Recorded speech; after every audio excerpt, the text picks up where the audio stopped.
Pour le Rassemblement national, Monsieur Meurant. Oui, merci Madame la Présidente. Merci pour votre accueil dans cette belle commission des lois.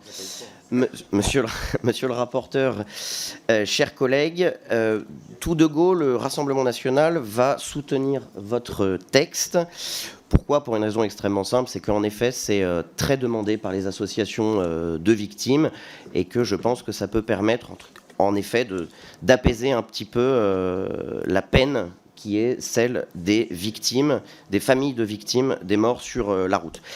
Je vais même regretter le fait que votre texte figure en 8e position lors de votre niche. Malheureusement, cela ne permettra très probablement pas son adoption en séance, mais il vous reste quelques jours peut-être pour faire ce type d'arbitrage dans votre groupe. Par ailleurs, le message que je voulais vous faire passer, c'est que commémorer, c'est bien, c'est important, mais agir, c'est mieux. Et je pense que le gouvernement et les gouvernements qui se sont succédés n'agissent pas sur les causes structurelles et endémiques de la mortalité routière d'aujourd'hui. 2 chiffres. 500 morts par an sur les 3000, peu ou prou par année, sont liés à la consommation de stupéfiants.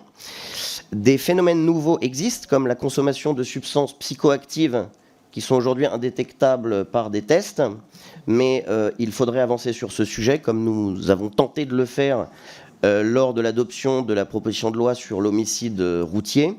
Je pense notamment à la consommation, c'est de l'azote, c'est ça, voilà.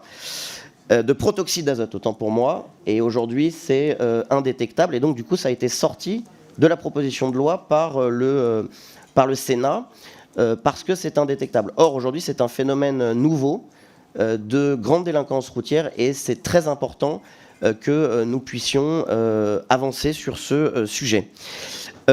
Autre élément majeur, c'est dans les causes, la mortalité routière est toujours plurifactorielle, mais vous avez l'état des routes en France.